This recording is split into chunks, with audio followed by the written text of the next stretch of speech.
says it's now streaming live. Okay, we're good now. We're good now. Okay.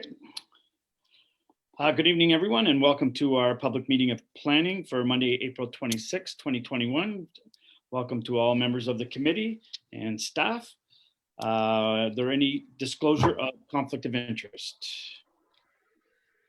Seeing none, I have a motion to accept the agenda. I have a motion moved by Councillor Madden, seconded by Councillor Noble, that the Council of the Township of North Glengarry accepts the public meeting agenda of Monday, April 26, 2021. Any further discussion on the agenda? All those in favor? Motion is carried. There are none opposed.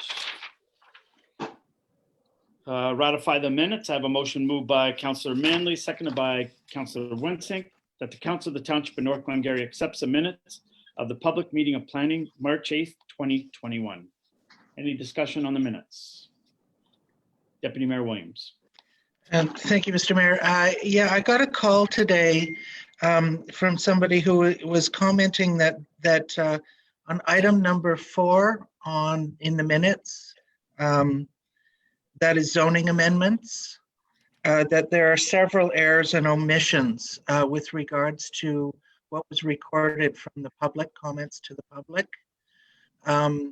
So I'm just wondering if we can just, she was just concerned that there were some errors and omissions. I didn't record what they were because they came from her. It was from Rose McPherson.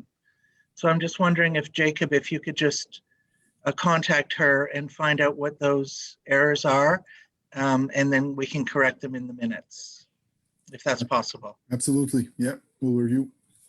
Okay, so we will vote on a deferral. All those in favor of deferral? Motion is carried. There are none opposed. So we'll contact her and see what the issue is. Thanks, Jacob. You're welcome. Okay, zoning amendments, Z07 2021.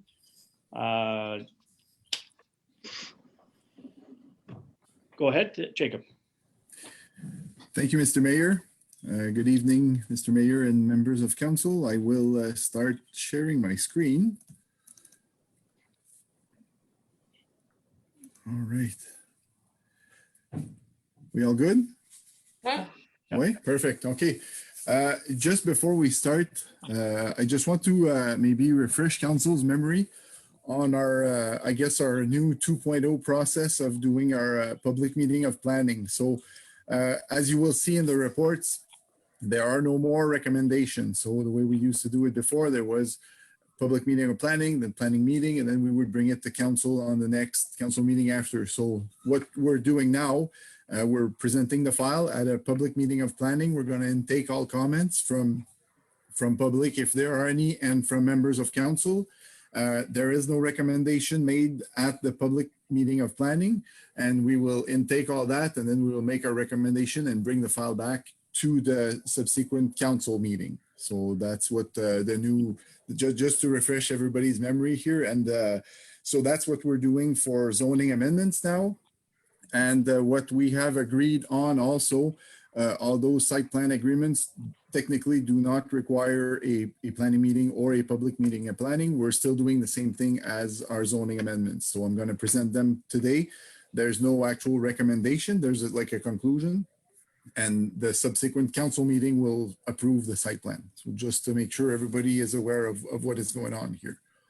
All right, so public meeting of planning, the first file, zoning bylaw amendment number 07-2021. The owners are Mr. and Mrs. Ia Francisco. The location of the property is right at the end of the dead end street called Florence Street in Glen Robertson. Official plan designation, it is within the rural settlement area of Glen Robertson. And the zoning is a residential hamlet, and it's been put on a holding provision, which is what we're discussing this evening. So that's the village of Glen Robertson. As you can see, my little yellow arrow there. It's right up that dead end, more precisely right here. So what we're discussing here, that's Florence Street right here. And we're talking about this property right here. So it is within the urban settlement area of Glen Robertson. The purpose of this application is to rezone the subject lands to remove the holding designation from the residential hamlet hold to residential hamlet. And this is done to permit the construction of a single family dwelling unit as permitted in the zoning designation. So as you can see here, this is our zoning layer. So the zoning, like as you know, the zoning was passed in 2000. So some things have changed. There are some discrepancies on it. And oh, that was a hard word. So there are some little mistakes. So here we're not 100% sure of why it was put on hold. We kind of assumed from the paper I found that it was because either of the road or servicing. Now the lot is privately serviced, so it will be a private well and a private septic system, and the road is done. So we think it's because of that, but the strange thing about this here is that the property just north of that, it also has a single family dwelling, but it also has a residential hamlet and it has a hold on it. So there is already a house on it. Technically, they would have to remove the hold if they would want to do anything else with their property. So why it's been put on hold, we're not 100% sure. We assume it was to comply with the official plan, but the exact answer we could not find black on white, but we assume it was because of the road. So we're talking about this property here. Right across, there's some rural residential lots also that are zoned rural hamlet. So the only, so yeah, as I mentioned, this lot will be privately serviced. The size of the property is 1.01 acre. So it's a little bit more than double the minimum required lot in a residential hamlet zone. Yeah, so in this case, again, as I mentioned, we're not 100% sure why it was put on hold. So we're asking to remove the hold. The only, like, there's no issue. Everything is good. We're allowed to remove the hold and we're allowed to permit a single family dwelling to be built on that property. The only thing we'll have to consider, and that is only done at building permit stage normally, is the agricultural livestock facility just located on the east of those properties here. As you can see here on my picture, it's about 534 feet from the edge of the property. So what we do in these cases, because this is an existing lot, we cannot prevent any building on it because of that livestock facility. So the minimal distance separation document does not permit us to do that. We're allowed to remove the hold, but when they apply for their actual permit to build a house, we'll have to apply the MDS1, and that will tell us if this measurement here is sufficient. Well, the measurement will actually be right at the edge of the house. And when we do that, we'll have to figure out what's in that barn here, how many animals and whatnot. That'll give us a distance. And this is when we'll actually apply the minimal distance separation. So that's the only, I wouldn't call it an issue because it's not really, it's just the only thing we'll have to consider at the building permit stage for this property. So besides that, removing the hold doesn't seem like seems like appropriate and desirable for the property. So again, this will be our, like I said, there's no resolution. So these are little conclusions that we're going to make here. So the proposed zoning amendment conforms with relevant policies, intent, and purpose of the official plan. It's also consistent with the provincial policy statement 2020. As single family dwellings are permitted in rural settlement, and the proposed use, as I mentioned, is compatible with the adjacent plans as most of the street is rural residential as well. And I think, yeah, that's it for this one. Thank you, Mr. Mayor. Okay, thank you. Are there any questions from members of the committee? I can't see Jacob. Okay, Deputy Mayor Williams. Was this the Granny Suite one? No. No, it's not. Okay, okay. Jacob, I was just wondering, you know, as they proceed through this process, you were explaining that the minimum distance setback question only needs to be addressed at permit stage. What if there's an issue there and they've already, you know, what if they've gone and kind of designed a house and, put all kinds of money into it, and then they've got a problem. Yeah, sorry, Mr. Mayor. So I discussed with the owner already, and I ran it quickly through the MDS just to see what kind of dimensions I would get. And it's really hard because you have to know exactly what's in the barn. But they will, like before they actually start designing the whole thing, they will come to me to know exactly where they can put the house on the property. So they will know what they can do. But with the MDS, it's a little bit of a weird thing because it's an existing lot. So let's say the buffer zone arrives like in the middle of the property. Well, they would have to build their house outside their buffer zone, but on their property. But if the buffer zone would include the entire property, they could build a house anywhere on that property because it means that the problem is already existing. So whether you put it in this corner or in this corner, it's the same problem. You're within the setback. So that's where how could I say, not that it's hard to comply with, but because it's an existing lot, we're not creating a lot. We just have to run the MDS. And if we can accommodate the buffer zone, we have to. If we cannot, the owner can still build his house on it. So that's how it works. And that's why it's applied only at building permit stage, I guess, because it's an existing lot. Okay, so a minor variance wouldn't be required then? It would, if the owner would want to build a house, like let's say again, if the buffer zone is halfway and he wants to build his house closer, or if it's, I'll have to check if the entire property is within that buffer zone. I don't think a minor variance needs to be applied for because it's all existing.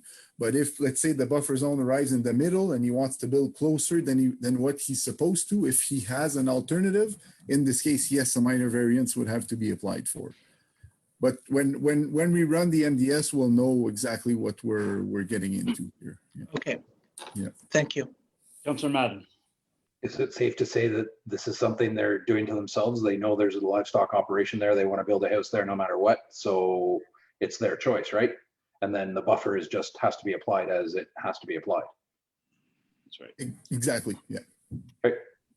Okay, no further questions? Okay, thank you. Moving on to Z08 2021. Jacob. Mr. Mayor, I will share again.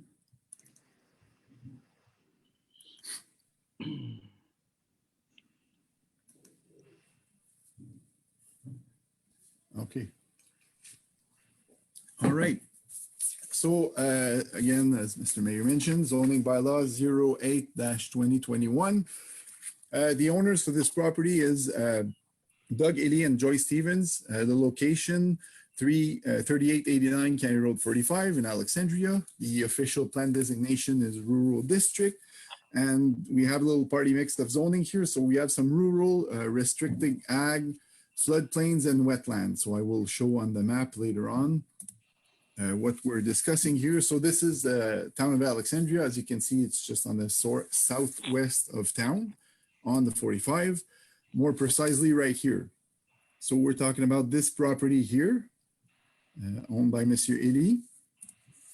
So from the street, this is what it looks like. So it's a big, I believe it's a 10-acre property. So it's really big. It's got this grassed area and there's a long driveway to see to access the house at the back. So the house can hardly be seen from the existing house can hardly be seen from the road here.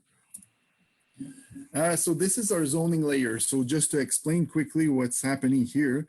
So blue is AR, so it's agriculture restricted. So it's pretty much the same thing as agriculture. It's just you cannot have livestock. Green is rural, and it's only at the back here where we're having some floodplains and wetlands. So this application here, what we're trying to achieve is we're just trying to change the zoning of the rural part of the property here. So just this, I guess, this green side of the property. So we want to change the zoning only on that side here because it is easier.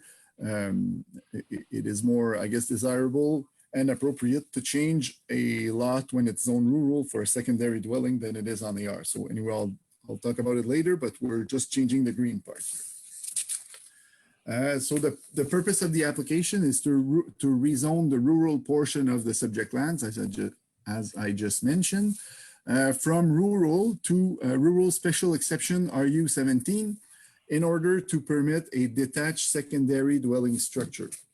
So this is a quick floor plan. Again, here in our report here, I wrote that we're applying for a reduced required ground floor area. This is not the case here. So what we're actually applying here is basically for a secondary dwelling unit on the property. So whether it's called a granny suite, a granny flat, or an in-law suite, at the end of the day, according to our zoning bylaw, this zoning is to permit a secondary dwelling on the same property because there's already one and you're only allowed one dwelling per property unless it's a farm and it's for two owners and whatnot. So in this case, because we want a secondary dwelling, we have to apply for this zoning amendment. So this is a quick floor plan of what we're proposing. Again, as I mentioned, we're only discussing on this property here, but we're only discussing the green. So the property is actually the red lines here, just to be clear. And we're only discussing the green portion of it. So the lot is approximately 10.7 acres on the 45. As you can see, 90% of it is on rural and AR. A small portion at the end is floodplain. So there are technically no issues with floodplains or wetlands. This here is a quick site plan. So Doug just demonstrated quickly where he wants to put the secondary dwelling. So this is his house here, and he will put approximately at that location that new single family dwelling. So if I just go back to my original picture here, so this is the house. That's a new garage he built. So the new dwelling would be approximately in that location. So still very far from the road. It's not like it's going to be built like right here. It's really at the back and kind of a little bit of a wooden area. So if I go back to my little site plan here. So this new house would have a completely separate services. So we'd have a new well. We have lots of room for a new septic system as well. Building permit would be required, of course. Even though there's a secondary dwelling on the property, we're changing the zoning. When Monsieur Elie applies for his permit, there will not be a site plan control agreement applied to this property. So it's just a standard building permit.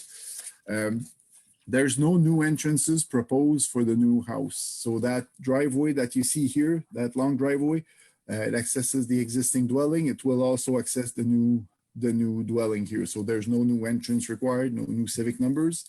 Little conclusion. So the proposed zoning amendment conforms with the policy's intent of the official plan. It's consistent with the PPS 2020 as secondary dwellings are permitted in rural district. And it's also compatible with adjacent lands, desirable with surrounding rural and ag. So just to go back to my little site plan here. So as you can see, most of so Ken Road 45, a little bit west of that, mostly rural residential lots. And then when we get more in town, it's more commercial and industrial in this area, but it's similar to the neighboring properties, basically. Yep. Thank you, Mr. Mayor. Okay, thank you. Are there any questions from the committee? Councillor Noble. Jacob, thank you, Mr. Mayor. I just had a quick question. Thinking about these lollipop severances and how much fun they are. Oh, it says I'm unstable. How much fun it's going to be later on when the person who wanted the lollipop severance is not the person that's then going to be living there, and who's going to want to live there surrounded by farmland. How easy is it going to be for these two dwellings to be severed in the future with the same driveway and everything?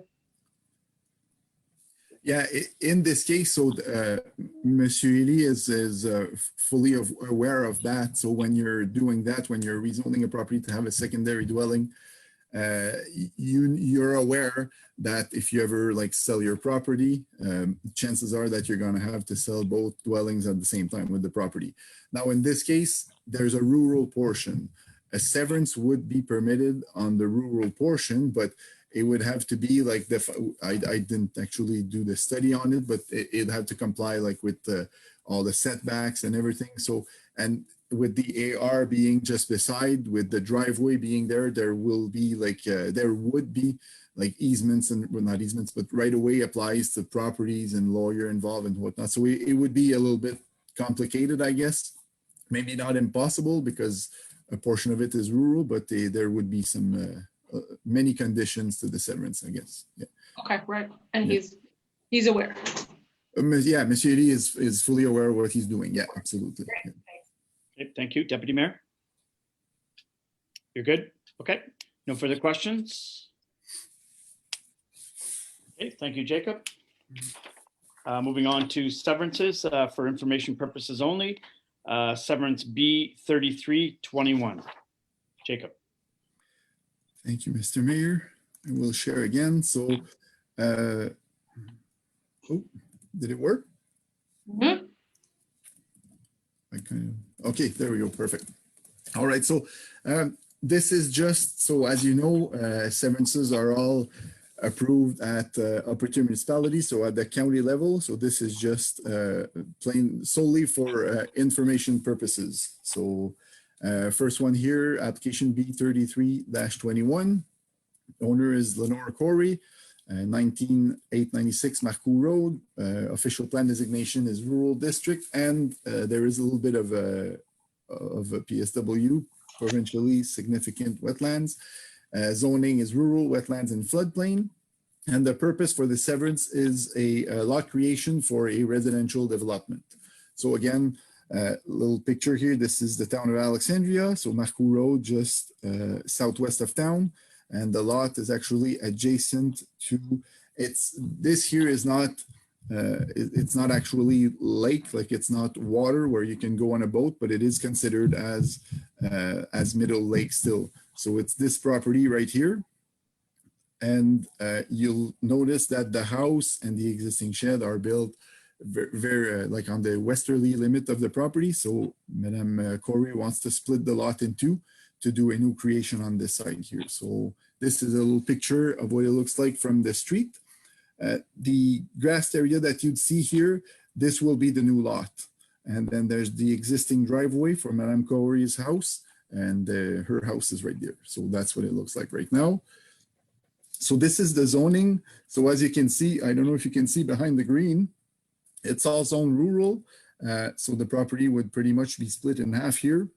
And as you can see, all the northern part of the property is all zone rural. So there's no issues for construction here of a new house. It's only at the south end here that you will have some wetlands and floodplains. And this is our little planning report that we sent to the counties. So here there are no issues regarding either size or frontage. So lot area, as you can see, you're required an acre, and the severed portion will have 1.75, and the retained will have 3.43, and the frontage you need 45, and it also meets the minimum for that.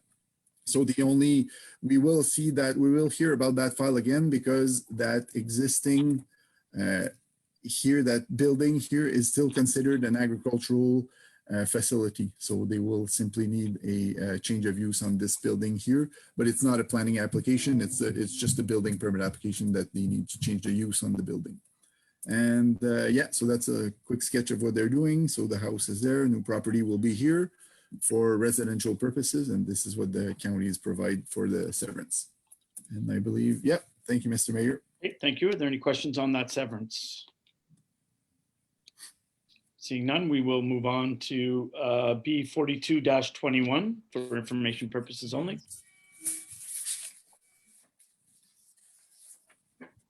All right.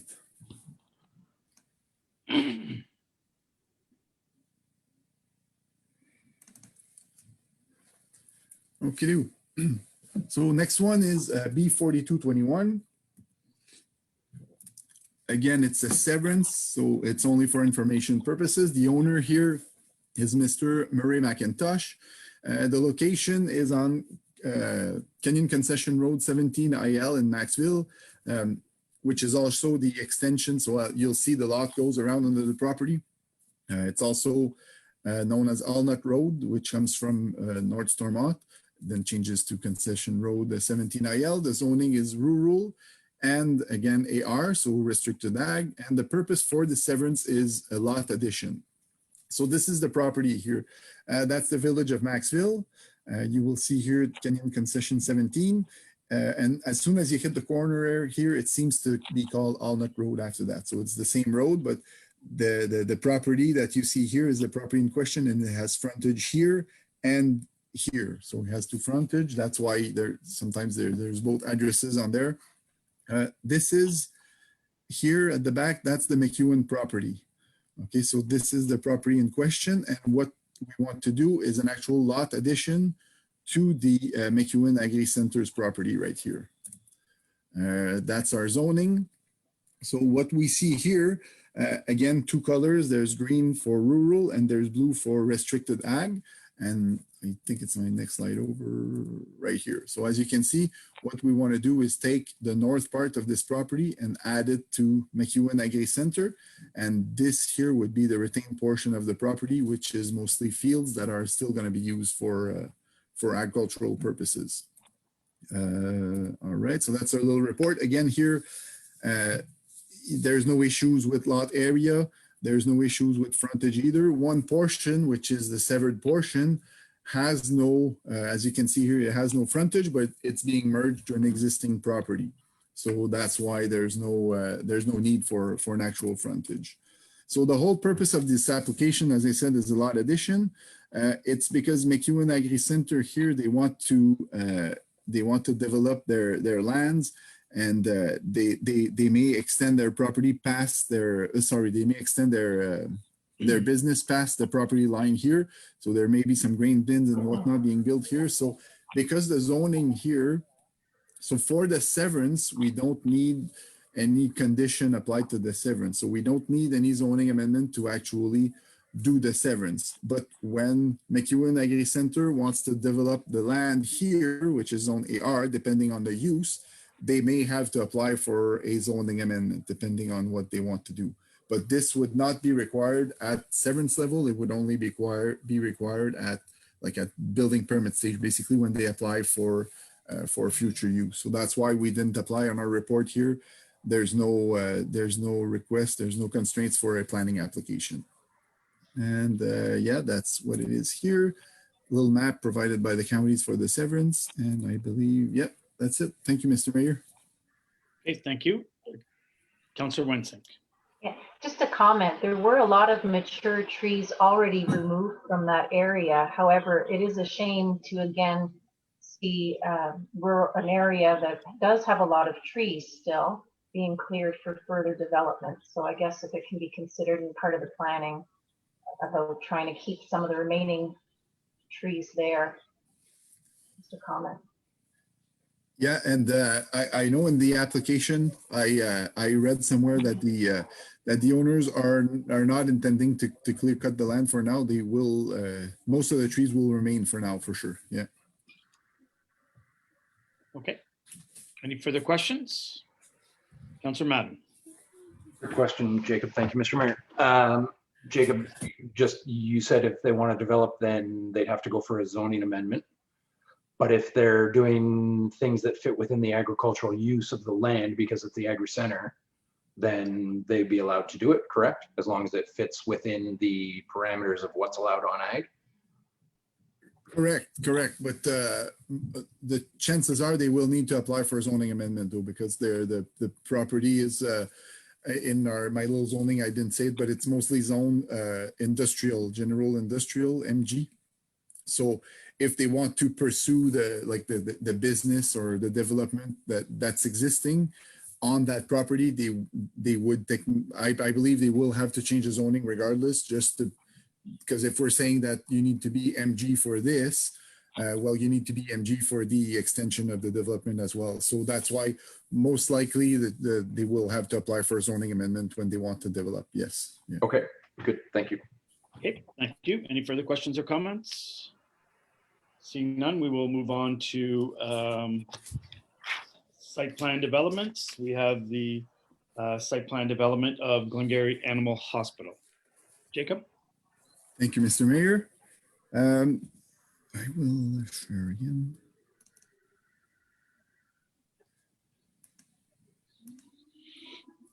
Voila. All right. Perfect. So this here is a site plan control agreement, as mentioned here. So this is so we're not changing the zoning here. We're not there's no severance happening. This is solely because they have applied for a they will apply for a building permit, but they want to use the land for a commercial use. So if when we read our site plan bylaw, every new commercial use property that's being developed, we apply that site plan control. So just like we did for all the other businesses. So this is just, we're not changing anything here. We're just proposing a site plan for an existing property. The owners, the owners actually, HJ Vet Lab Corp, so Madame Ellis, which is located in Hawkesbury.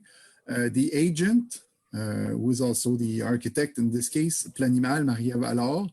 And it's going to be called, so the actual business is going to be called Glengarry Animal Hospital. Location is on West Boundary Road in Alexandria. The official plan is urban settlement area within Alexandria, and it's a commercial district. And excuse me, the zoning is general commercial. So the development they're proposing does fit in our zoning description. So it's right here. As you can see, this is Alexandria, so it's just on West Boundary Road, more precisely right here. So it's the property for those who know the property. I believe Monsieur Deguire used to have a plumbing storage garage on that property. So if it can help, I wasn't here at that time, but I heard many times that that's what it was used for, which is good because for a commercial storage like that, we do not need to do any soil environmental assessments or whatnot. So that was a good news actually. And just to locate everybody, this is Tim Hortons right here. And this would be like the independent store. So it's right there, that property on that corner right here. This here, it's like a private driveway. This is not a road, but it's the access road for all the commercial. This is McEwen gas station right here. So the lands that we're discussing are these right here, that red box. This is a little view from the street, what it looks like. So it's currently vacant. There's Monsieur Messi's property right here. There's another lot in between. So it's not the whole width of that property. It's just the half that goes right down to Tim Hortons' property. So the purpose of this application is to enter into a site plan control development agreement between Glengarry Animal Hospital and the Corporation of the Township of North Glengarry for an animal hospital or a vet clinic located on West Boundary Road in Alexandria. This is a little treaty of what it would look like. So we're actually standing like north of the building. We're looking south. So in real life, we'd actually see Jacques' building at the back here. So that's where we're looking right now. So this is what the main entrance would be here. So this is what the main facade of the building would look like, basically. So it said so in the purpose, but it's a vet clinic. It's an animal hospital. This is the site plan. So I'm going to go point by point, I guess. So the property, it's about 1.48 acres. And as you can see there, it will consist of the building. It will have a parking lot, of course, commercial sign. There's a little garbage area here, exterior patio staff, and a dog fenced-in area. So most like everything regular you would see for a vet clinic in a commercial area. So there's nothing particular about the property. Next slide. So this is the elevations for the property. So this is the main, the front facade of the building, the north elevation. This is the east elevation right here, the west, and this is looking from south. So this is technically the back of the property. A little floor plan of the building. So you would enter here, reception, and then you have all the vet stuff, the offices, the exam. You have the dog ward at the back, and this is, I'm going to talk about the dog pound just after there, but this is accessible. There's many exits and it will be all compliant with the Ontario Building Code as well. All right, so the grading for the property, this year, again, we were, I guess, a little bit lucky because if you look at the picture of the property right here, so if you look on the left side here, there's kind of a bush area or long grass there. This is actually a municipal drain. So the property itself is all sloping towards the north like that. So for grading purposes, it was, I guess, easier for the owners as the entire property here naturally slopes towards the north, and they will keep the existing grading like that. So their grading plan is basically based so that all the surface water would be diverged into this natural drain here. So there's no issues for neighboring properties. So that was for the grading. And then we have the access. So I'm going to just quickly go through this plan here. So there's just one entrance. There's just one access from West Boundary Road. So from here, it's 6 meter wide. So it will comply for all emergency purposes, like for fire safety, for ambulance and everything. So it's a 6 meter wide entrance, and it goes in front of the building and past the building. So this just helps for fire protection and for emergency services. So this is technically a building that's facing 3 streets because they were able to do that little, that's a street and that's a street and that's the actual street. So this helps for building code purposes and fire code purposes. Parking. So based on our zoning bylaw, they were requiring, what was it again? 28 parking spots. And they're actually providing 30 parking spots, so that's good. Servicing for the property. Sorry. So the services are, the property before was serviced also. And when this apartment building here was installed, the services of water and sewer were brought close to the property. So the property is already, the property owner, sorry, will get in touch or has been in touch with Public Works, Waterworks Department, but there will be no issue. So the property can be serviced. It will be serviced via the other, maybe I can show with this here. So from Jacques Street here, so the services are on this street and they actually will come from this property onto this for the vet clinic here. So we will have to register some kind of a legal easement on this property because the services will go right through that property and connecting to Jacques Street right here because the services are not accessible from here. So we will have to go through there, but this has been discussed with Waterworks and it wasn't an issue. So we're all set for that. Go back to this one here. Natural constraints. So just this is very straightforward. The property is here. It's zoned general commercial, but when we apply the provincially significant wetlands, as you can see, there's a little bit of it on the west side of the property. So just the beginning here, there's that the start of the lake here, I guess. So there's a little bit of wetlands or PSW.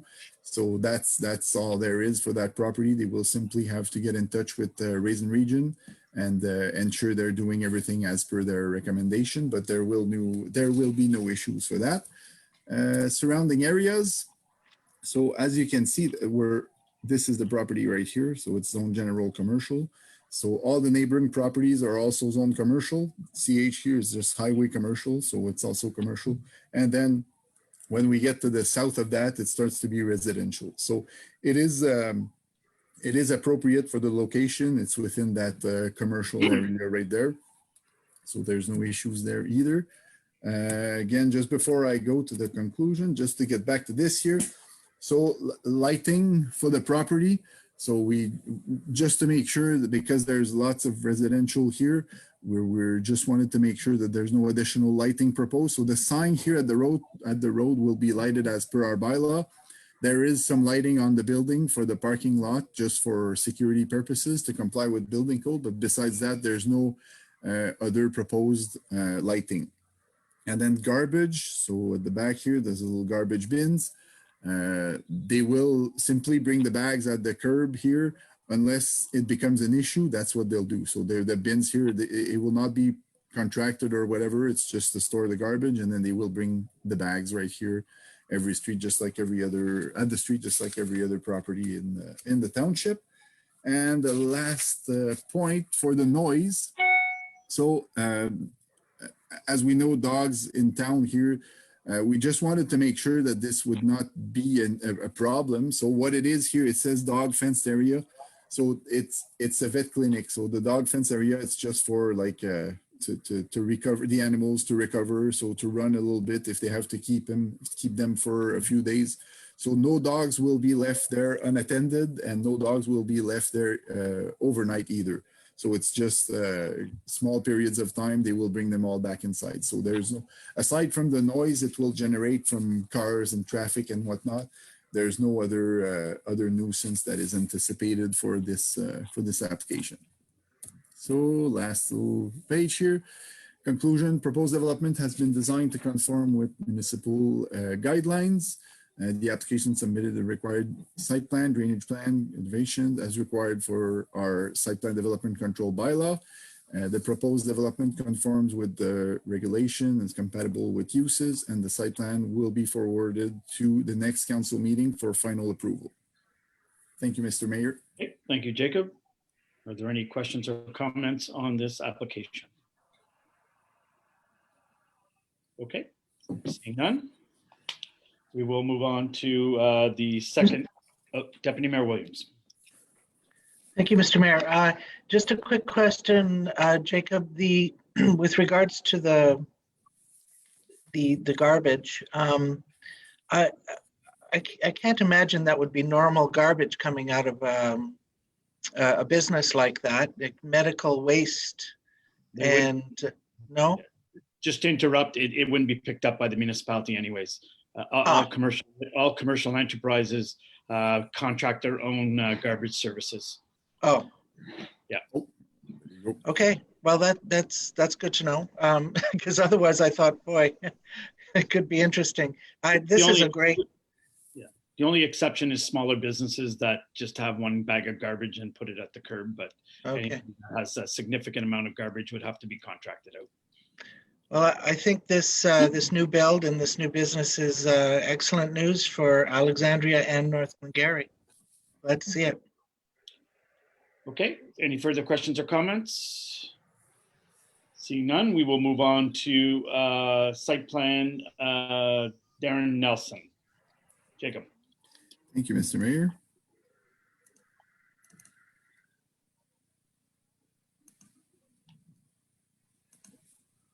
Okay. All right. All good. Perfect. All right. So site plan development agreement 16-2021. The owner here is Mr. Darren Nelson, and I believe he's in attendance here. So if we have some specific questions, we can always ask him. I believe he's here. The agent is Chris Bean. The location is 18880 Kenyon Concession Road 2 in Apple Hill. Official plan designation is rural district, and the zoning for this property, council did pass a zoning amendment for that property in August of last year. So the actual rural exception zoning is RU 16 for this one here. So the purpose of the application to construct a new two-story building with ground floor areas of 581 square meter and a height of 7 meter. The building is proposed to be located southeast of the existing single detached dwelling on the subject lands. The existing driveway will be extended to provide access to the proposed building. The building will have one principal entrance on the west elevation, service entrance, and exits on 3 other sides of the building. So this is the property here. This is the village of Apple Hill. So it's a little bit east of Apple Hill on Kenyon Concession Road 2, sorry. More precisely, this is the property here. So it's a big property. This is the existing single family dwelling with accessory buildings, and the proposed development is approximately here. Right. So that's the building. And as I mentioned, so the actual zoning bylaw wording that was used, so it's for an event venue building. So it would be built approximately in this location right here. So again, for this property, as you can see in the previous slides, it's a very big property. So for grading, so the lot is naturally graded like this. So you can see the lot is naturally existing. The grading is all grading towards the southeast of the property. So the grading will be pretty much kept the same way. There's natural drain and wetlands in this area as well. So it will all be sloped towards there, but the property is really big. So there's no proposal for any other measures there than that in the natural slopes right here. So the access is via the existing driveway. So there's an existing driveway, an existing civic number. The driveway will be modified a little bit to comply with fire codes, comply with Ontario Building Code for access to that new building. It will also be extended to the new proposed development. So this is the driveway here. It's existing right down to here right now. So it will be extended here to bring access, to make access to this new proposed building right here. So this is the site plan. Emergency access. So as you can see, this is the fire route. So the driveway will be modified a little bit. And because the building is very far from the road, for fire code purposes, there's a roundabout here. So this is to provide for fire truck access right to the building. So because of the use of the building, the size of the building, it had to be accommodated with fire truck access right to the building. So this will make the building compliant with building code here. Parking, again, same bylaw section that was used. So one parking space for each 20 square meter of building. So in this case, I believe the total number of required spaces was 70. So there's going to be lots of parking in this case, because as you can see here, all the little parking lots, so there's 52 here, there's some on the other side. There will be some at the existing house.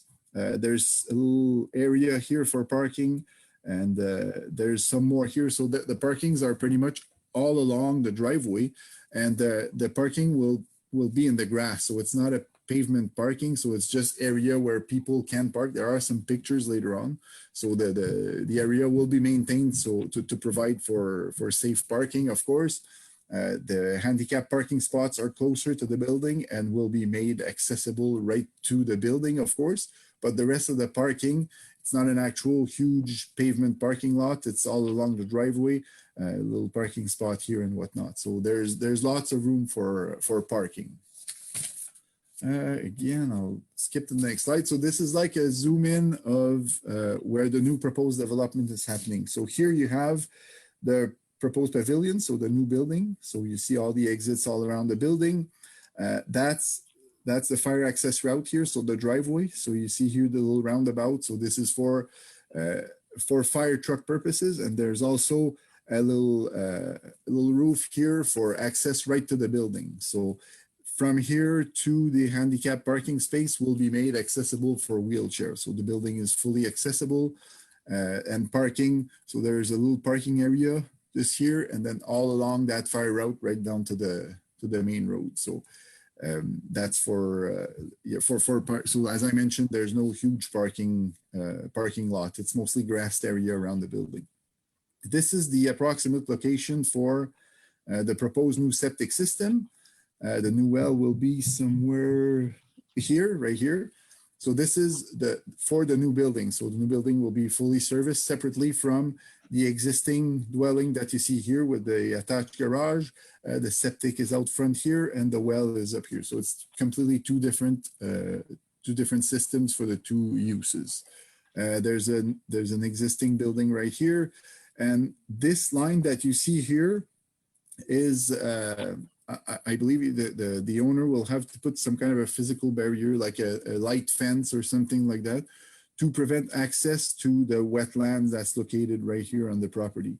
So this just to mitigate circulation of pedestrian, I believe, and to provide for safety of the occupants to the wetlands. So there was a, sorry, what's it called again? the owners were required to provide a scoped environmental impact statement.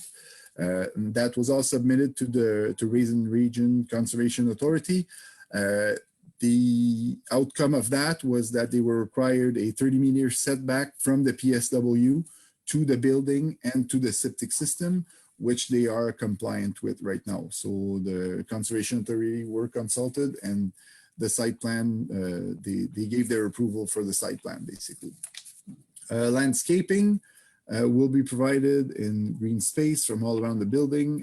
Like I said, the silt fence will be installed, 30-meter setback. I believe we have a few pictures after. So yeah, this is just another close-up here. So this here will be all for vehicular traffic. So you can see here, you can come right under a little roof for the principal entrance, and then you can go park. And this is the roundabout for the fire trucks. So everybody has, like, the fire truck is minimum width of 6 meters provided here. This is just for standard traffic for the building. And yeah, so these are the pictures. So this was, I guess it was graded a little bit, but the trees, some trees were cut. Of course, this is where the new building will be installed. So we're currently looking southeast on the property. So we're standing, like, the actual existing dwelling unit is on our back, and we're looking down south. So this is where the building is going to be installed. And here it's the other way around. So the buildings that you see here are the owner's single family dwelling right now. And this is like the driveway, or the main entrance driveway. So there will be parking provided along right over here. There's another picture. So right here, so the grassed area, the driveway will be renovated to accommodate for fire trucks and fire safety. But yeah, parking will be made available, all along that driveway here. So as you can see, this access route, so this is going towards the building right there. So this is for the access surrounding areas. So we have a few elevations of what the building will look like. So this is the principal entrance. That's the roof provided for a cover. So you can drive actually right to the principal entrance and get in. And this is the back of the property here, and left and right. So you see the little porch. So it's an event building. And something I forgot to mention in the site plan, when we passed our zoning bylaw amendment, there was a little section for not a section, but for an event venue, for an outdoor market. There you go. So we added, there's an outdoor market area right here. So when we passed our zoning bylaw, it was for the event venue and for the property to be able to host some event markets, outdoor markets. So this will all be along the driveway right here. So same parking will be used, same access, same everything. This here will be the kind of the grassed area for their outdoor market. So septic is at the back here. So I'm assuming there's going to be some kind of delimitation to ensure that nothing's being installed on the septic, but the market is proposed to be, of course, right next to the access route right here. And I'm pretty sure I covered everything, I believe. Pictures, elevation. Yeah, so the proposed development has been designed to conform with municipal and provincial guidelines, along with the specific constraints and criteria. The applicant submitted the required site plan, drainage plan, elevation and storm drainage plan as required for our site plan development control bylaw. Thank you, Mr. Mayor. Okay, thank you, Jacob. Are there any questions from members of the committee? Councilor Noble. Thank you, Mr. Mayor. Mr. Nelson is on. So I had a question. Wonderful idea, great site plan. I'm just curious, for wintertime and high heels, the parking spots seem far. So I'm curious if there's a plan for like a golf cart train, or if it's like a 2-minute walk and it looks really far on the paper.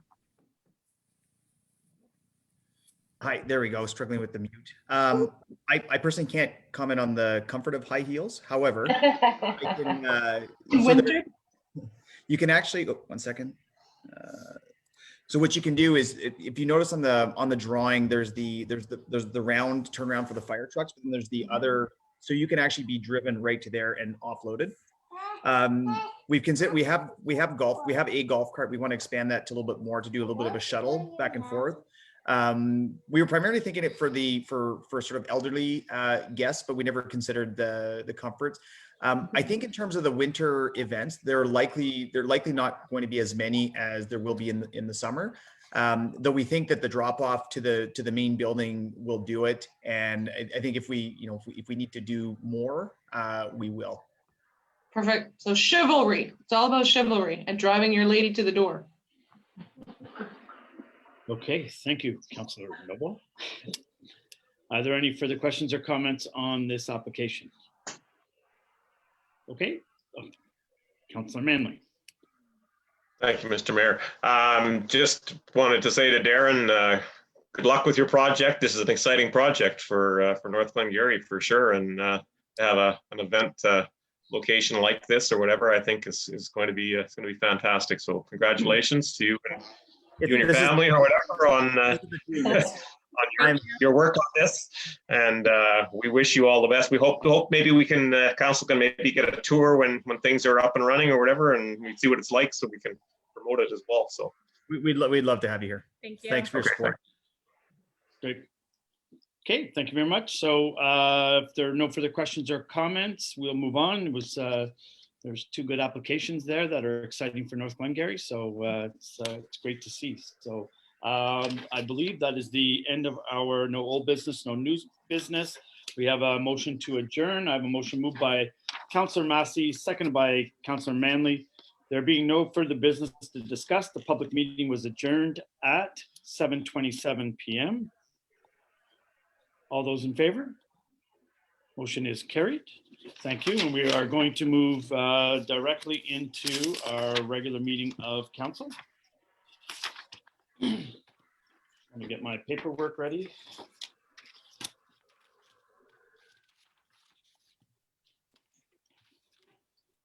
Okay, well, welcome everyone to our regular meeting of council. A little bit late, but nonetheless, an important meeting to have was our planning committee meeting. Are there any declarations of pecuniary interest or the general nature thereof for members of council?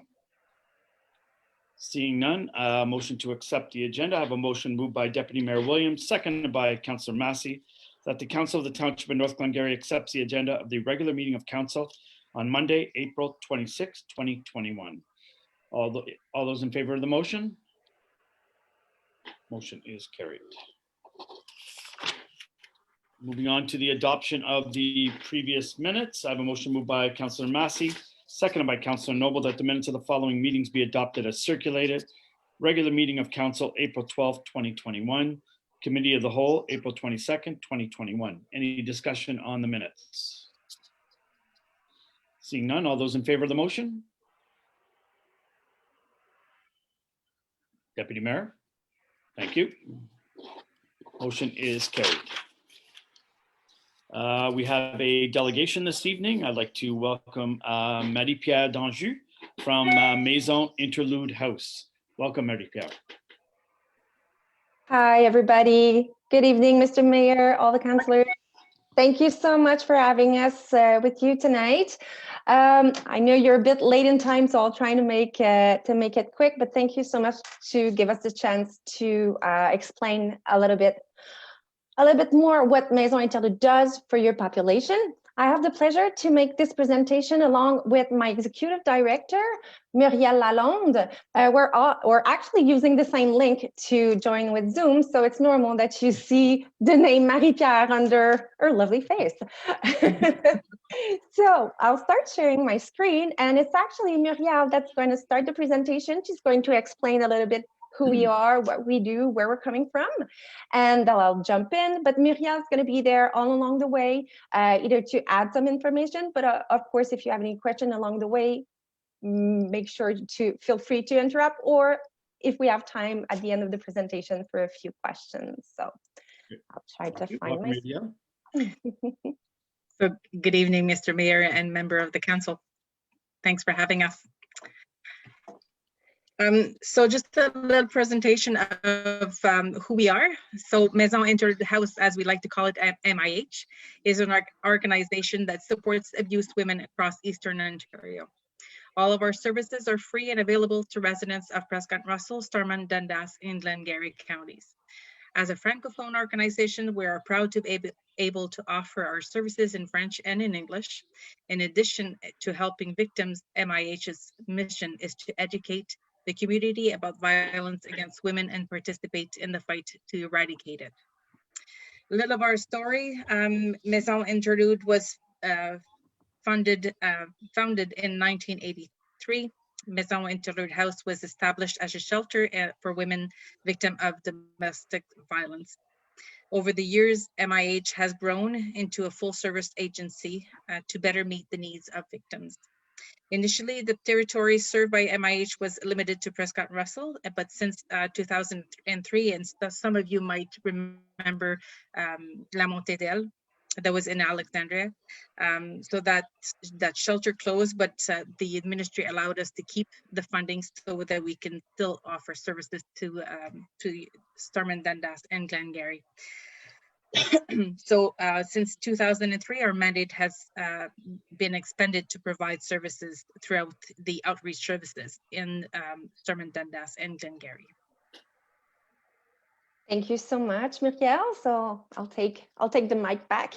So as Muriel just mentioned, well, we're more than a shelter, but of course, in this presentation, we're going to talk about our house, that's for sure. We're going to talk also about our outreach services, which is actually a really, really, really big part of what we do. Also that we offer help 24/7. Just wanted to mention as well our sweet AMIMO program, which is a partnership with a local organization that takes care of all the pets of our user during their stay in the shelter or during relocation, because that might be also a barrier for a woman victim of violence to leave their partners. We also have the mandate to raise awareness. We'll talk a little bit more about that, as well as our volunteer network made with beautiful, beautiful people helping us along the way. So our shelter, well, it's located in Oxbury. Of course, it's confidential. And if you just pass by the street, well, you would think it's just a regular house, and that's the point of it. So we have welcoming common areas, a daycare center, and a very private courtyard, of course. We're at the end of the presentation, I'm just going to explain, because there's different shelters in the 5 counties. But for us at Maison Interlude House, we are there for users of Prescott Russell, both French and English. But we're also there for French women all around SDG. So we have a capacity of 10 beds, and of course we've got single or family rooms. It's a secure and confidential installations, and the presence of a counselor 24/7 in the house every day, every hour. Also at the shelter, we offer a specific program for children and teens. We normally used to offer the same program for the kids of our user that are in outreach services.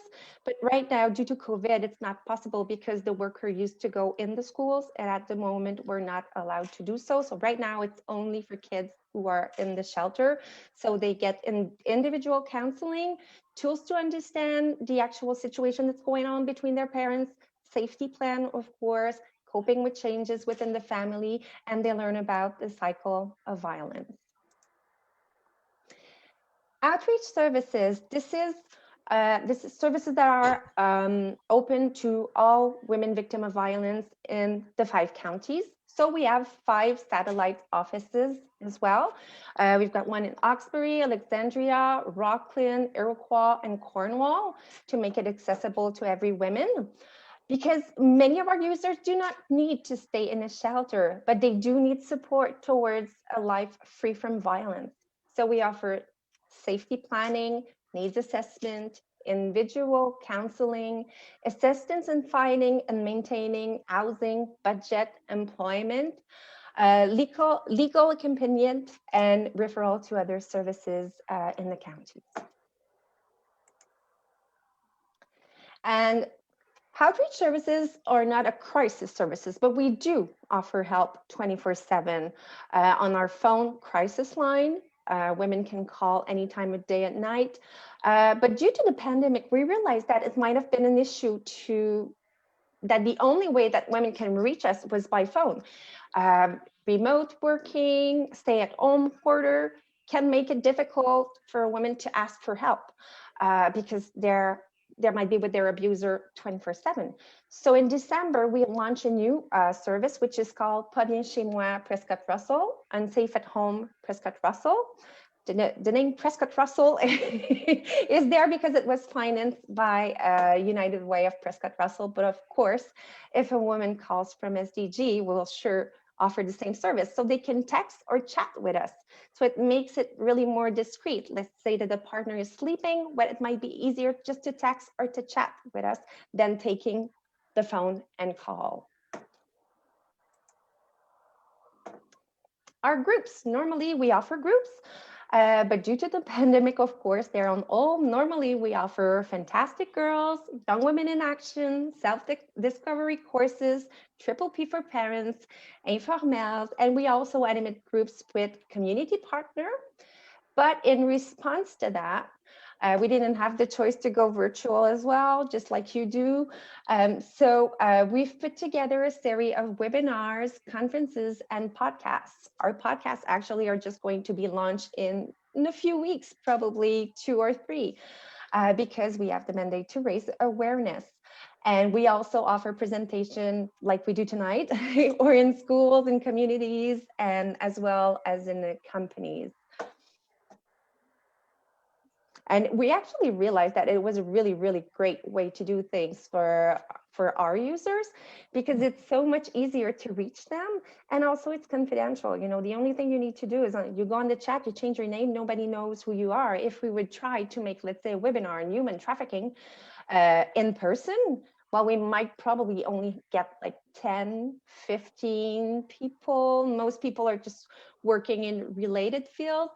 But when we did the webinar, our human trafficking, we had over 80 persons joining in. And by the comments on the chat, we could see that there were victims or parents of victims that were with us. So it's probably going to stay that way, but we can't wait to just see people in real life. So our beautiful volunteers, we have a nice network called Main dans la Main, Hand in Hand. They're extremely precious to us. Because of them, we're able to offer transportation for a user. Let's say that a woman doesn't have a car, but is using actually outreach services, and she needs to go to a consultation. Well, one of our volunteers will go and pick her up at her house and bring them to see her counselor. Same thing for childcare. We have volunteers that would not say babysit, but take care of the kids. Of course, not at the home, at the victim's home, because that would not be secure. We have partnerships with public daycare centers. So the kid will be bring to the daycare along with our volunteer. And our volunteers are also in charge of all the second-hand goods and treasures that are generously offered by the community. And all of these are in our boutique Pastel. So because, you know, sometimes when women get to the shelter, all they have basically is a toothbrush, and they really need to start back over their life. So at the boutique Pastel, they will find everything they need: clothing for the entire family, household items, furniture, appliances. And so all of that for our users, it's absolutely free. But in a couple of weeks or maybe months, depending on the pandemic situation, the boutique will also open to public for them to buy items at a very low cost. But for our women, it's completely free. If we take a quick look at a few numbers, I'm sorry, this slide is in French, but it's the only one I have available, but since it's a number, I think we're going to figure it out. So Maison Interlude House has about 25 employees. We also have a board of directors with 7 volunteers. Normally, the lovely network Main dans la Main has around 15 volunteers. We've answered, this is actually last year's number because we just finished a year a few weeks ago. So we don't have the numbers for 2020, 2021, but this is last year numbers. So we've answered more than 900 calls on the crisis line. We've also answered over 5,000 information calls. We give close to 3,000 hours of counseling. At the shelter, we had 37 women and 28 kids that needed to stay at the shelter. And we have 475 women who uses the outreach services. So if we look at the map over here, I don't know if it's big enough, if you see it clearly, but of course it's color coded, I would say. The lighter the color is, the less user we have in these area. We have 3 hotspots, I would call them, which are Cornwall-Akwesasne, Hawkesbury, and also Rockland. But if we take a closer, this is also for last year, but if we take a closer look at North Glengarry, well, you can see that last year we had 18 women that received services from Maison Interlude House. Most of them were from Alexandria. A few disturbing numbers this time. We have the mandate to raise awareness. So just want to give you a few numbers. In Canada, 1 in 3 women over 16 years old say they have been victim of violence, whether physical or sexual. And every 6 days, a woman is killed by her spouse or ex-spouse in Canada. So domestic violence is still a really big problem, society problem. Other resources, I said a little bit earlier that I would explain a little bit more how we dispatch the user, I would say, around the 5 counties. So for Maison Interlude, we welcome users from Prescott Russell, both French and English, but also all Francophone women in SDG. Baldwin House, they're having Anglophone users from Cornwall, Stormont, and surroundings. And Naomi Center welcomes Anglophone users of Dundas and surroundings. And for Glengarry, well, the user is split between Maison Interlude and Baldwin's House. I'll also add some referrals. Most of them are French because it might not be that easier to find them.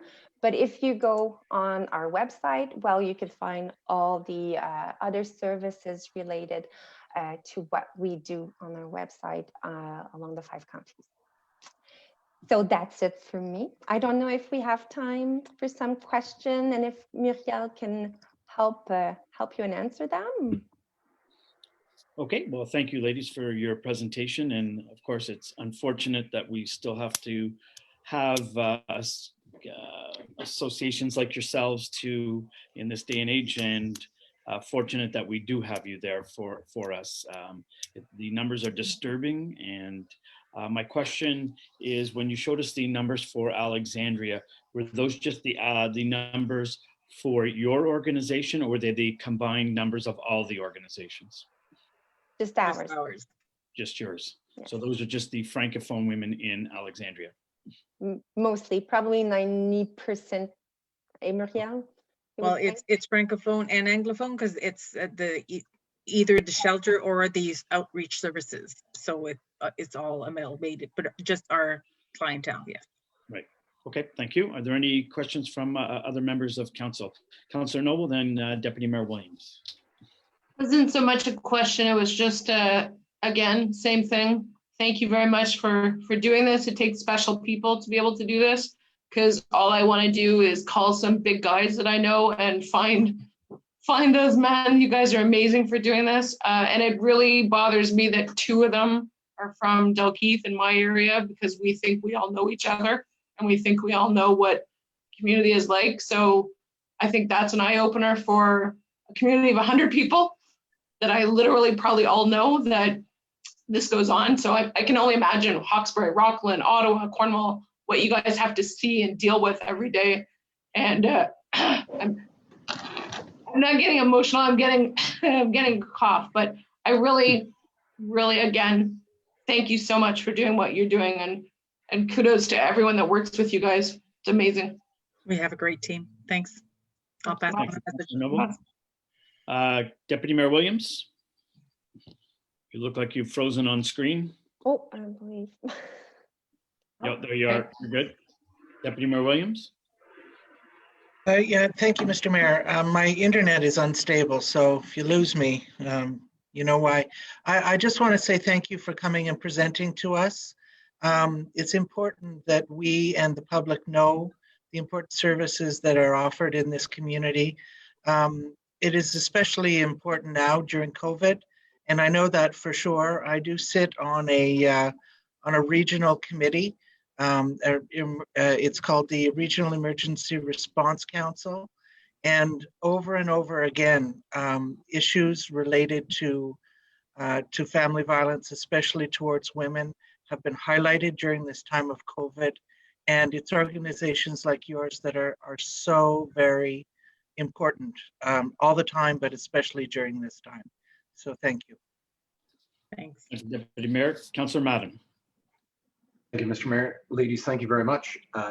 Appreciate it. I'll echo the same sentiments. It's most unfortunate that the message still has to be pushed and help people understand. I'm going to suggest that we request our staff have your contact information put on our website so that it's more available and more accessible for people who may need it. And if they're just looking anywhere, trying to find something, our website might be a place that they're looking. So I'm going to ask that we get this put on so that it is available when people are looking anywhere they can. Thank you. Thanks. Thank you. Yeah, Councilor Madden, thank you. Any further questions or comments from Councilor Masson? Yes, bonjour mesdames, je veux juste vous remercier de la part de la communauté française d'Alexandria et de Glengarry-Nord. Vous faites un vraiment gros travail, puis je fais certain que le conseil, on l'apprécie, puis la communauté francophone aussi. Merci beaucoup. Merci. Merci. Okay. Yep, go ahead. If I can just add something in there, our board of directors are now recruiting members. We're going to have two vacant seats coming up, and we are very looking into finding somebody that's in the SDG area to represent the area on the boards. So we've been working hard to find somebody in the last couple of years to get somebody from the SDG area to come and sit on our board. So if you know anybody that might be interested, send them our way. Great. Thank you very much. So there are no further questions. Thank you, ladies, for joining us this evening, and very much appreciated the work that you do. Thank you. Thanks. Thank you so much for having us. Good night. Have a great night. Okay, so we will move on to the Community Services Department, Bylaw 18-2021 to amend the North Glengarry Community Improvement Plan.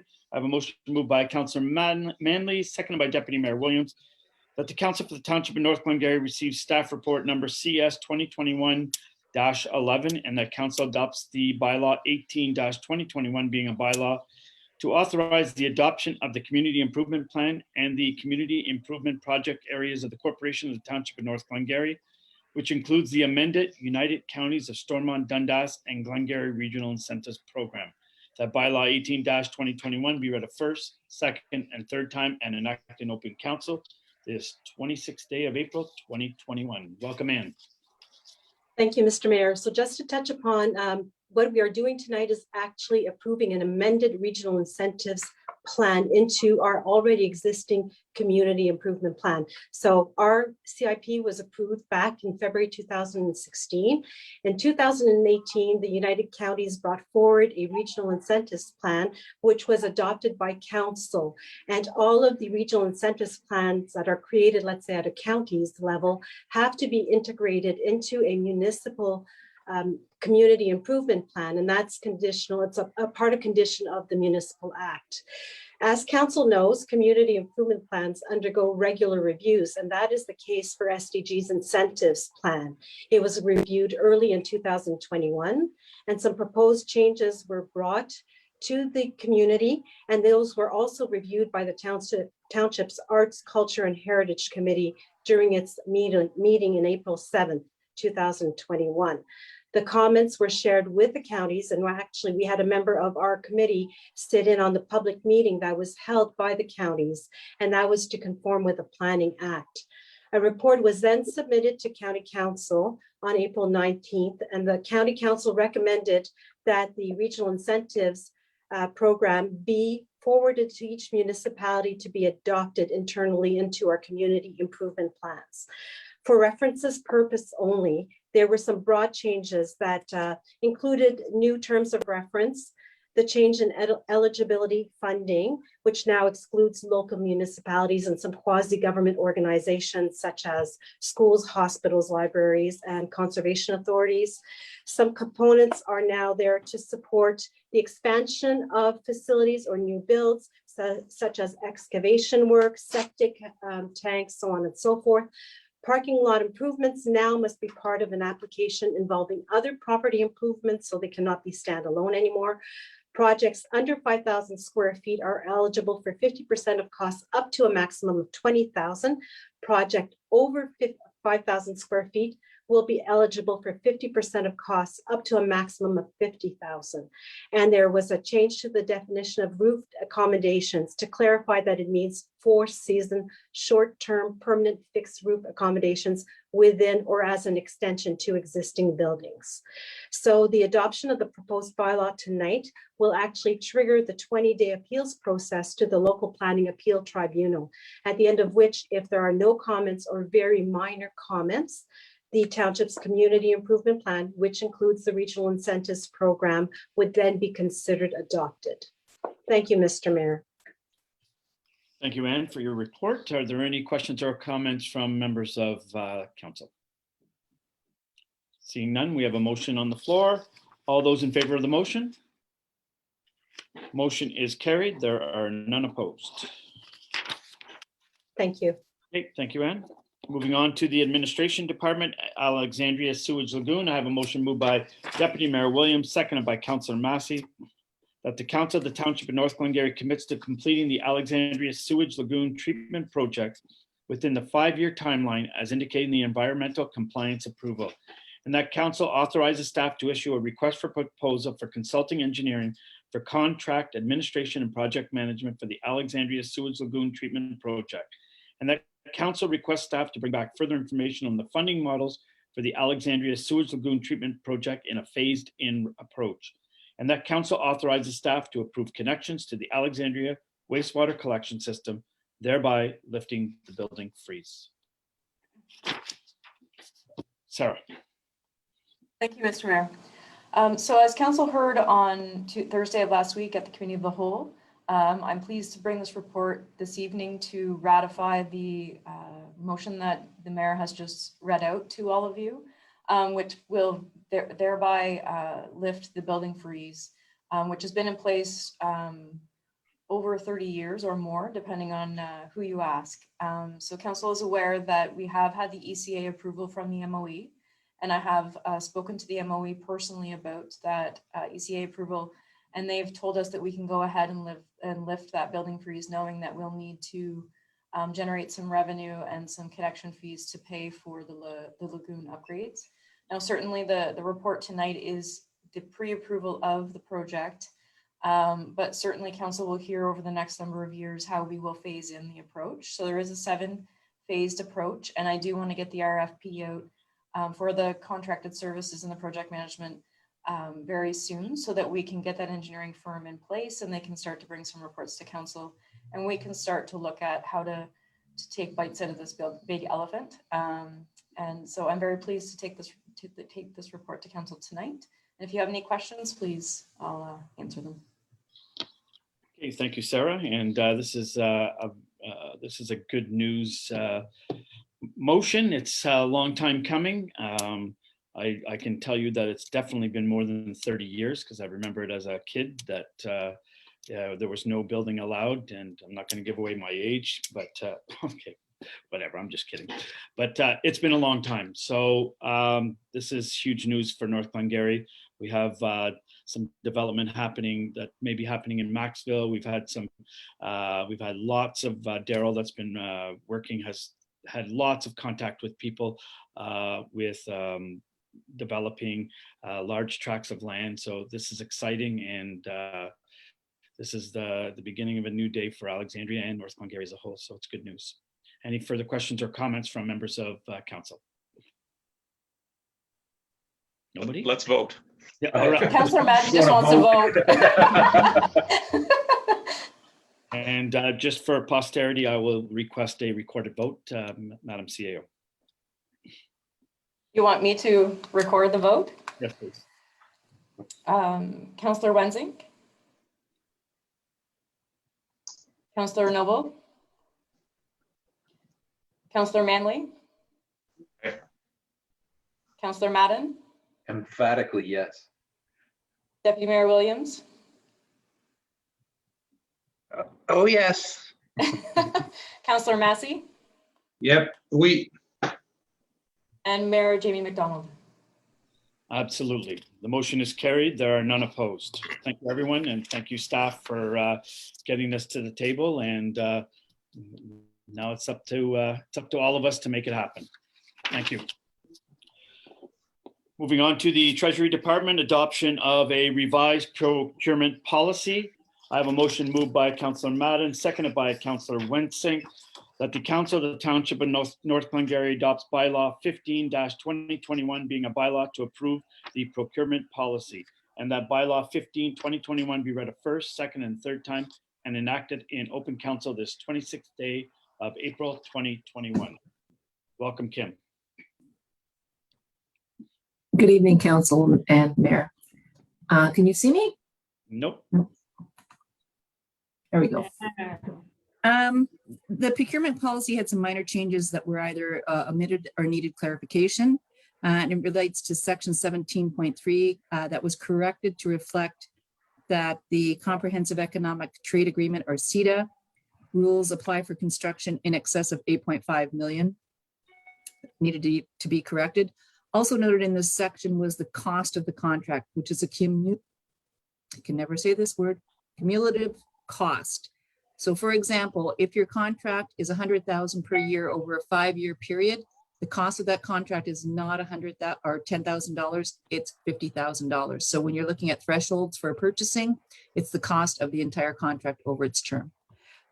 So this is policies are living documents, and sometimes they need to be revised, and this is being brought forward to council for this purpose. Thank you, Kim. It's good that we're cleaning up our bylaws as we go. Are there any questions from members of council? Seeing none, all those in favor of the motion? Motion is carried. There are none opposed. Moving on to internal control policy. I have a motion moved by Councillor Wensink, seconded by Deputy Mayor Williams, that the Council of the Township of North Glengarry approves the internal control policy treasury. Kim. Thank you. Currently, the township does not have an internal control policy for the Treasury Department. The purpose of this policy is to detail responsibilities, authority, and reporting relationships of each Treasury employee. It involves measures, procedures, and activities that serve to check proper recording of financial transactions, safeguarding our assets, improve efficiency and effectiveness, and adhere to policies and statutory requirements. Basically, this policy addresses such items as division of duties or segregation of duties, cash receipts, checks, petty cash, payroll, credit cards, general office procedures, and the role of the external auditor. This is to provide clarity and expectations to the Treasury staff, and it's deemed necessary by the Treasury Department. We don't have one. Great, thank you. Any questions or comments from members of council? Deputy Mayor Williams. Well, I said this at the committee of the whole meeting, but I'll say it again. I'm very happy to see this policy, and as a matter of fact, all of these policies. It like you said, Kim, it provides clarity, and it does demonstrate the fact that we're aware that we need these policies set in place in order to be able to make sure that our taxpayers' dollars are being handled, with in good hands. So thank you. Thank you. Okay, I'll call the vote. All those in favor of the motion? Motion is carried. There are none opposed. Moving on to water and wastewater billing and collection policy. I have a motion moved by Deputy Mayor Williams, seconded by Councillor Massey, that the Council of the Township of North Glengarry approves the water and wastewater billing and collection policy. Kim. So it's policy night in the Treasury Department. Although there were some policies related to water and wastewater, there's no policy to indicate the township's procedures on water and wastewater billings and collections. So this policy has been created to fill this gap. It addresses billings, monthly and final, payments, disconnections, and adjustments. It just, again, provides clarity to staff.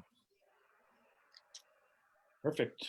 It's good to see that you guys have had so much time to do all these policies, because I'm sure there's nothing much going on in your department. Councilor Winston, you have a question. Yes, just about the form that you had provided. Will it be available electronically as well? I'm sure we can figure out a way, because in this COVID era, we're going to have to, right? Absolutely. Yes. Thank you. Good work. Thank you. Maybe you could figure that out in the next week. I mean, again, lots of time, so. You're on a roll tonight, Mr. Mayor. Councillor Madden, please. Thank you, Mr. Mayor. Kim, I just want to say, having read it over, I think very fair, very well thought out, and thank you for the numbers. I was a little surprised, and I said that in the email. I was a little surprised by the number of delinquent renters. I guess maybe it's not surprising, but I was a little surprised by the number that you gave us. So thanks for that. Appreciate it. In all fairness, I did the math, and it's 0.6%. So it's, oh wow, yeah, for the amount of users we have, it's not huge. I mean, some of the delinquent payments are $13, some of them are $300, right? So I'm really not, my biggest thrill for me is those numbers are coming down, which proves what we're being more, was following up on getting people to pay their bills. So the numbers are going down, which is great. Just like our arrears and taxes, they're coming down. So people are trying their best to be fiscally responsible for taxpayers' money. Good stuff. Thank you. Yeah, I took the other side of that, looking at the numbers, and thought they were very positive. $1,600 in 2020 seems like a small amount for arrears. Yeah. From that. We have a lot of tenants in this area, so I thought that was pretty good news. But obviously, I didn't feel so good after getting Councillor Madden's opinion. So, just kidding, Mike. All right, so I will call a vote on the resolution. All those in favor? Motion is carried, none opposed. Thank you, Kim, for your reports. Thank you, Mr. Mayor and Council. Moving on to Planning, Building, and Bylaw Enforcement Department, I have a motion moved by Councillor Noble, seconded by Councillor Manley, that the Council of the Township of North Glengarry direct staff to start the process for the sale of 2 parcels of land, one being a closed-up road allowance and one being a landlocked parcel with no ownership, for a lot addition to an existing residential lot. Jacob. Yeah, thank you, Mr. Mayor. So as discussed at the Committee of the Whole meeting, this is basically just a gain direction from council to start the process. So we're not selling the land just yet. I'm gonna bring that back to council at a subsequent meeting. I already had a discussion with 2 of the owners, and we're supposed to have an on-site meeting this week or next week sometimes to discuss what we'll do, but this is really just to gain a directive from council in order to start the process to sell the land eventually. Thank you, Mr. Mayor. Okay, thank you, Jacob. Are there any questions or comments? Seeing none, all those in favor of the motion? Motion is carried, none opposed. Thank you. Moving on to Public Works Department, award of tender 2021-03 purchase of aggregate. Motion moved by Councillor Manley, seconded by Councillor Wensink, that the councils of the Township of North Glengarry receive staff report number PW 2021-09, award of tender 2021-03 purchase of aggregate, and that the council authorize the mayor and CAO clerk to enter into an agreement with Coco Paving Inc. to purchase 30,000 metric tons of aggregate for $322,500 excluding HST. Dean. Thank you, Mr. Mayor.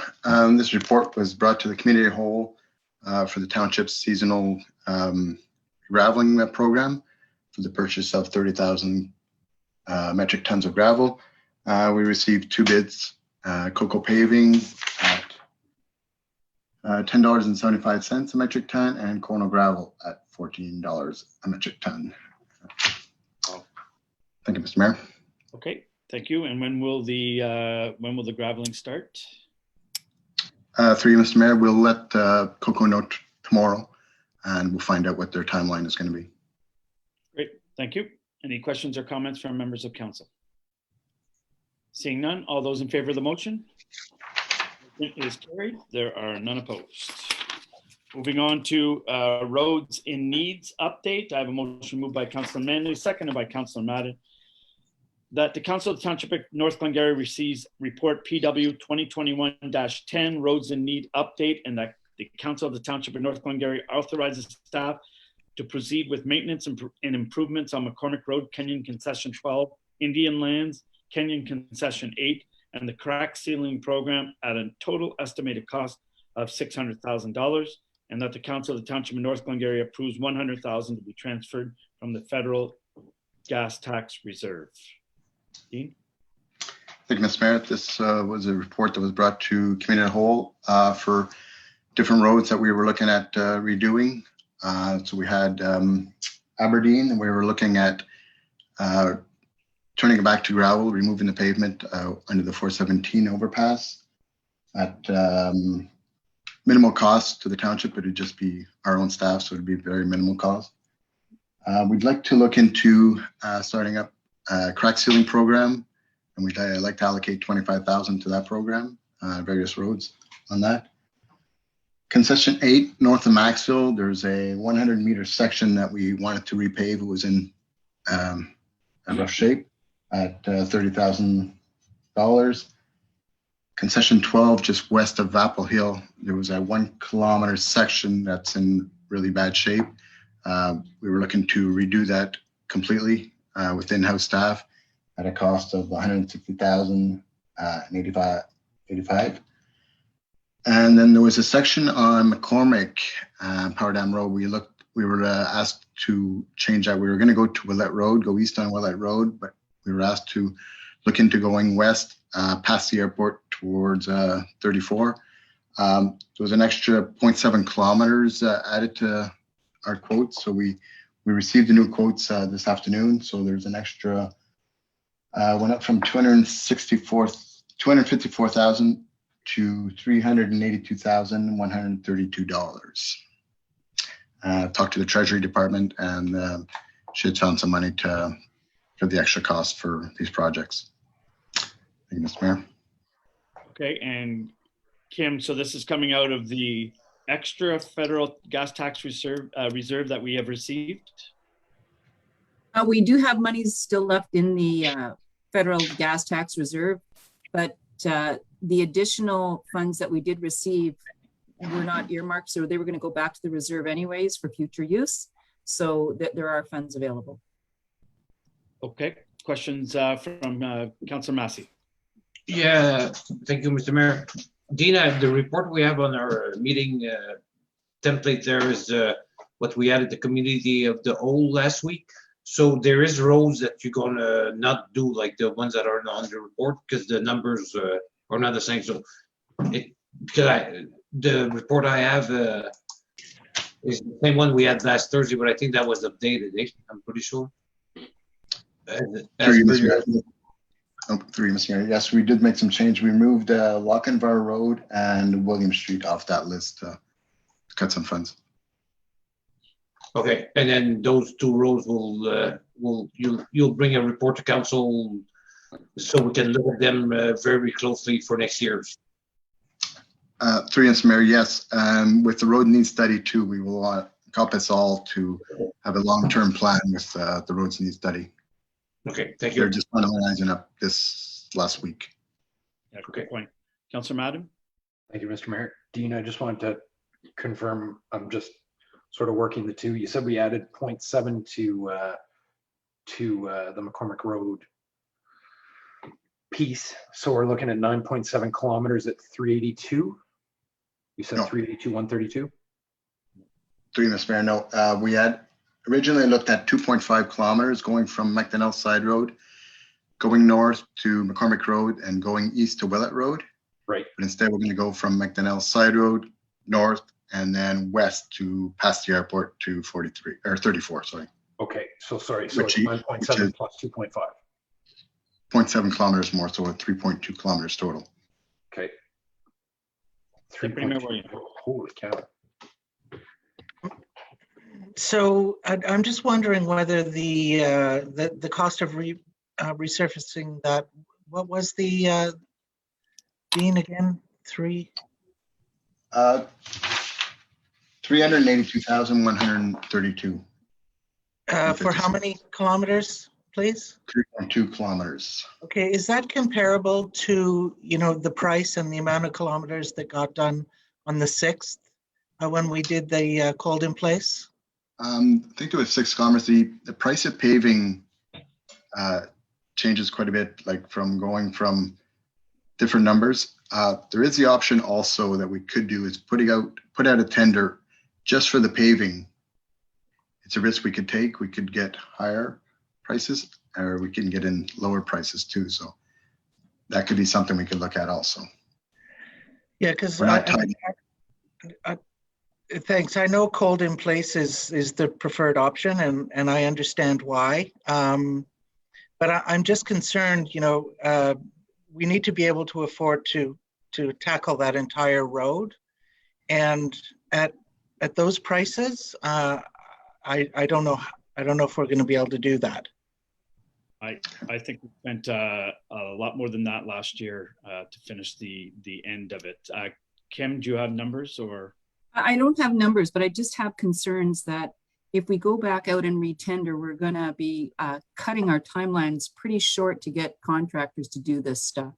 That's my major concern, because something of this nature has to be advertised for like 30 days.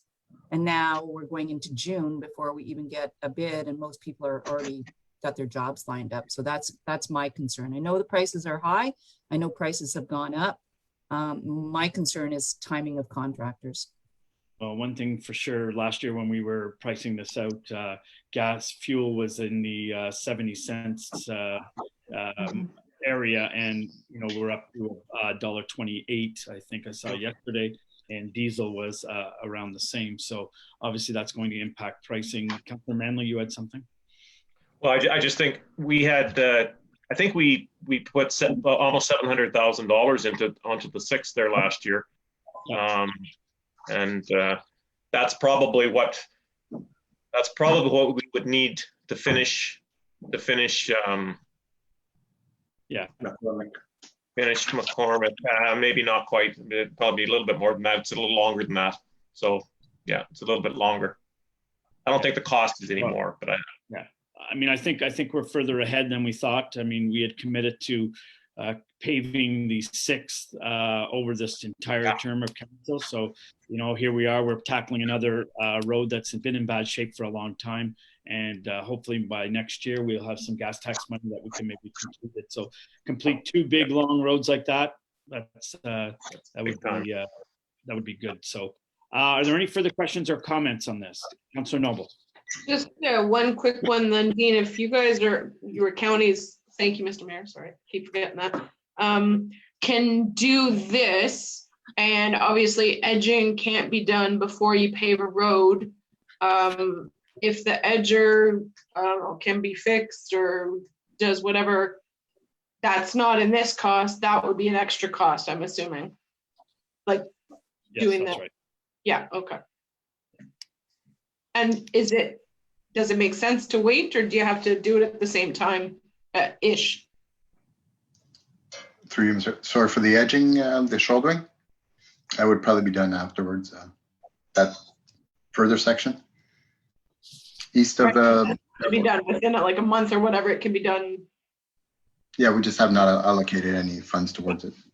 Okay, we'll get on that. Okay, any No money. further comments? Seeing none, all those in favor of the motion? Motion is carried. There are none opposed. Okay, moving on to award of tender Public Works 2021-04 sanitary sewer relining program. A motion moved by Councillor Manley, seconded by Councillor Noble, that council receives staff report number PW 2020-11, award of tender Public Works 2021-04 sanitary sewer relining program, and that council authorized the mayor and CAO clerk to enter into an agreement with Sewer Technologies Inc. for relining sewers in Alexandria in the amount of $66,180 excluding HST. Thank you, Mr. Mayor.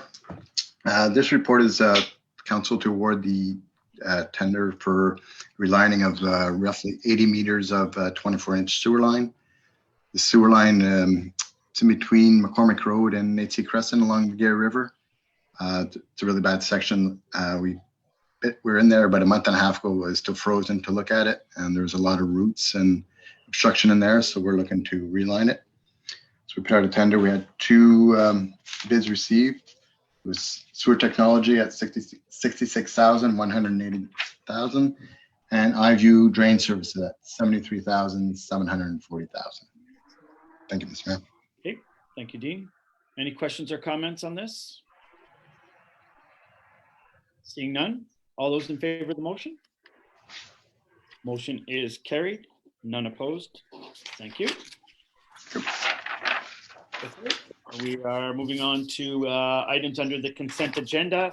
Motion moved by Councillor Madden, seconded by Deputy Mayor Williams, that the Council of the Township of North Glengarry receives the items from the consent agenda for information purposes only. Any discussion on items in the consent agenda? Seeing none, all those in favor of the motion? Motion is carried. There are none opposed.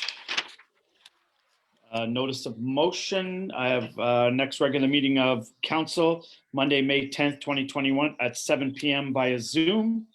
Confirming bylaw, I have a motion moved by Councillor Massey, seconded by Councillor Noble, that the Council of the Township of North Glengarry receive bylaw 15-2021 and that council adopt bylaw 15-2021, being a bylaw to adopt, confirm, ratify matters dealt with by resolution, and that bylaw 15-2021 be read a first, second, and third time and act in open council, 26th day of April, 2021. All those in favor? Motion is carried. Thank you. And motion to adjourn. Thank you, everyone, for joining us tonight. We have no in-camera this evening. So good news on our front today that our cases dropped about 100 today. So we're into the mid 300s. So as our MPP had said on a meeting last week, just give it another 2 weeks. Let's do our best and let's see if we can get this number down and get some more syringes into arms. So I've booked mine. I'm hoping everyone else has booked theirs to get ready. I think we're all in that age group now. So Jock, you're in the age group right at the beginning, but advantages. Thank you, everyone, for joining us. Thank you, everyone on Facebook, for joining us tonight, and have a great evening. Have a great week. Oh, Councillor Massey, do you want to say something? Yeah, sorry. Thank you, Mr. Mayor. Just a reminder, maybe tell our viewers that the passing of Mrs. Françoise Richer, our former deputy mayor, and the great work she done for our community, and passed on Friday, I believe. So just to extend my personal sympathy to the family. Yeah, thank you, Councillor Massey, for reminding me of that. We had requested Township to put the flags at half-mast. She was a great proponent for Francophone rights, as well as a great member of council. She was also at the counties as well, so our sympathies go out to the family. So thank you for that. There's no further business. I have a motion moved by Councillor Noble, seconded by Councillor Manley. There being no further business to discuss, the meeting was adjourned at 8:19 p.m. All those in favor? Motion is carried, none opposed. Have a great night, everyone. Good night. Night. Good night, everybody. Good night.